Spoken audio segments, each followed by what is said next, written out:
what delighted pride she afterwards visited Mrs. Bingley and talked of Mrs. Darcy, it may be guessed. Pemberley was now Georgina's home, and Georgina had the highest opinion in the world of Elizabeth, though at first she often listened with an astonishment bordering on alarm at her lively, sportive manner of talking to her brother. Nah, sorry, I can't keep it up. Lively and sportive, bleeding fishwife more like.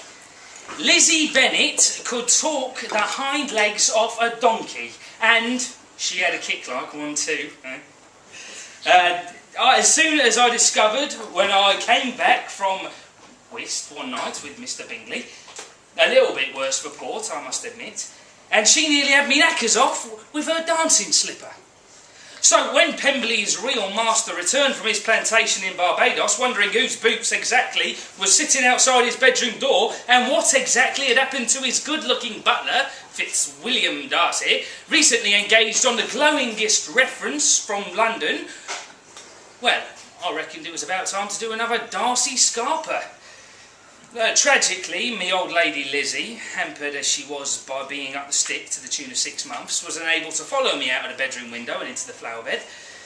So I blew her a final kiss and legged it across the rolling acres of what she, up until then, had good reason to believe was my ancestral estate. Well, you win some, you lose some, innit? I was born in Newgate, the son of a highwayman and a limousine tart, and believe me, it was all downhill from there. I was either in the workhouse or on the streets till I was 15 and got myself an apprentice to a theatrical set builder in Drury Lane. And in my time backstage, I learned some very interesting things.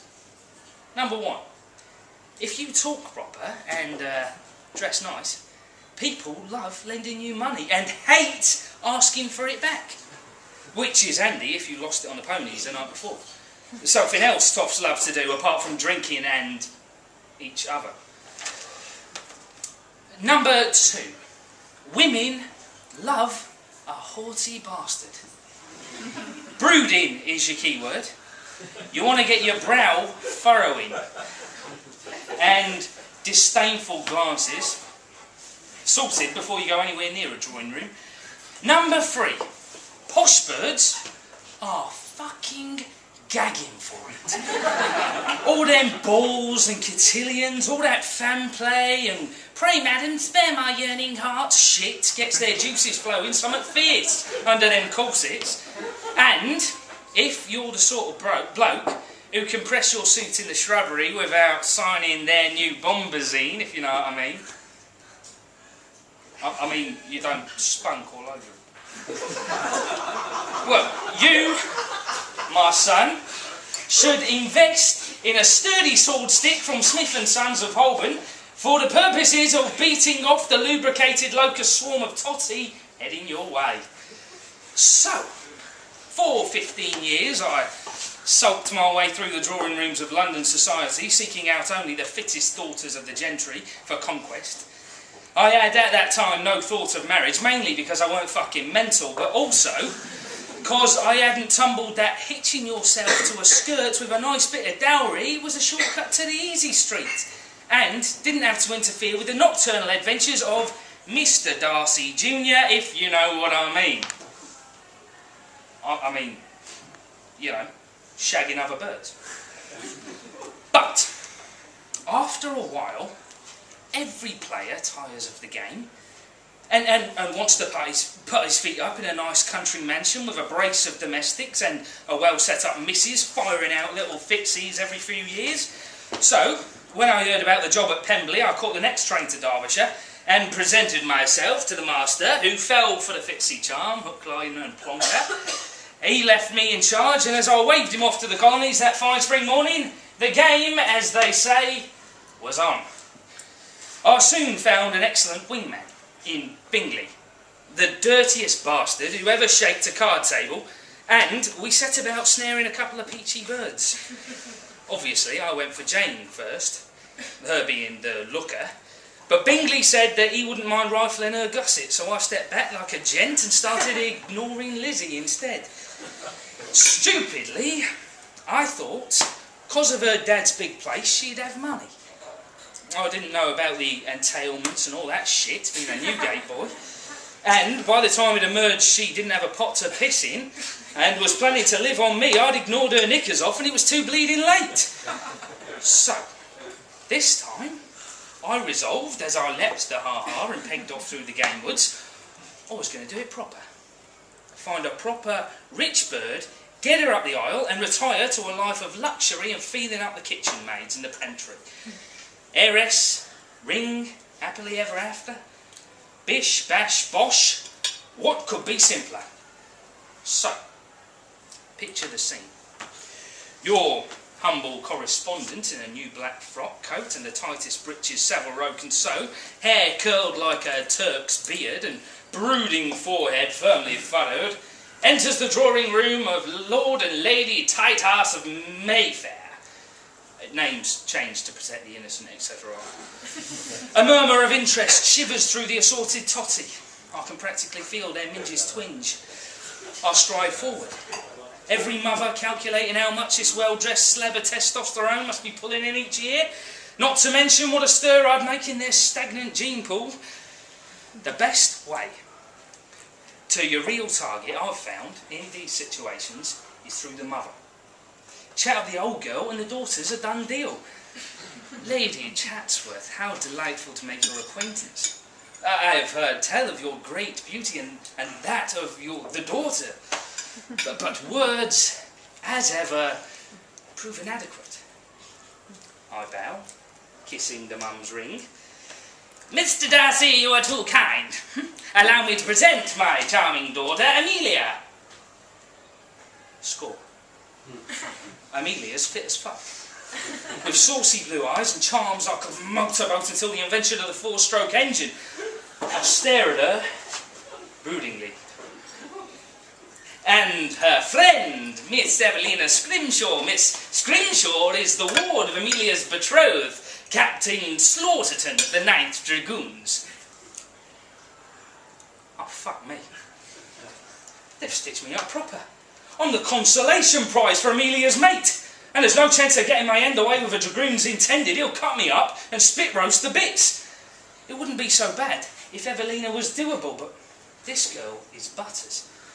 She's got a face that could wilt Wellington Staniel. I hastily offer to fetch some punch. However, I'm spooning my dipper in the hot, spicy liquor, not a metaphor. I hear a couple of geezers banging on about some good-looking tart who's loaded, but so stuck up she won't even talk to him. She says she wants a man with poetry in his soul, says knob number 1, in tones of affronted disbelief. A gentleman with pride and bearing. Oi, oi. That's education for you, remarks knob 2. I'd hardly call Pinkerton Academy education. Her guardian at least should have taught her better manners, opines the second. Oh, he's overseas and has no control over her or her fortune, sniffs the first. Her ridiculous parents didn't even bother with a trust, God rest their souls. Well, concludes knob number 2, if she'll not let any man near her, let her die an old maid for all her looks and money. And they mince away. Orphan with a fortune, is it? Guardian overseas on business, you say?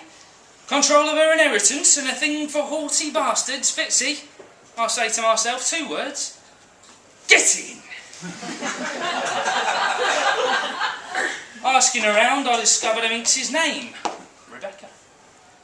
And Clocker, lovely bit of strumpet, blonde with big eyes and pair of dowries that would make my fingers itch. She looks like butter. Butter wouldn't melt. And barely over 16, but she must be 21 if she's a day. And good thing too, because Fitzy's not the type to sink a hole in one just because there's grass on the green. I prefer my grouse to hang a bit longer, if you know what I mean.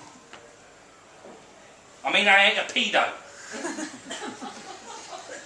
I brush brusquely past her, help myself to a drink. stare her up and down, and I fear we're not acquainted, sir, she says coldly. But I know her merkin's moistening. No girl can resist the famous Fritzy frown. I repeat, furrowing me brow. Are you having a pleasant time? She enquires with all the politeness and concern of a Tibbon hangman. I smile. Sadly. Soulfully. As the poet Shelley says. First our pleasures die, and then our hopes, and then our fears, and when these are dead, the debt is due. Dust claims dust, and we die too. Take me, you fucking legend! She says, or words to that effect. For the next couple of weeks, Beck and me are inseparable. Riding in Hyde Park, walking in Vauxhall, dancing at every ball and salon. So she doesn't expect I'm after her money. I spin some bollocks about an estate in Scotland, too far to visit, clever, eh? And a plantation in Barbados. I've served some cash for fencing, the Pemberley silver, so I can afford to take her out. It's worth it to get me hands on her thousands. Everything in the pleasure garden, in short, is lovely. Come the wedding day, I pull out all the stops. Gold trim carriage and six French lace wedding dress, the works. She bought her own trousseau, thank Christ. So I just have to pony up for the ponies. Luckily, this is the last thing I intend to pay for the rest of my natural. The good life is so close, I can almost taste it. So, imagine my dismay when I wake after our first night of nuptial bliss to discover a note pinned to the pillow, my secret sock drawer soft stash gone, and Becky scarpered. You cunt! Says the note. Or words to that effect. You said you was loaded, and now I find out you're not only a pauper, but a bleeding bigamist in the bargain. Stuff your six geldings where the sun don't shine. I'm off to seek me fortune. Twat, Becky. I guessed it was too good to be true.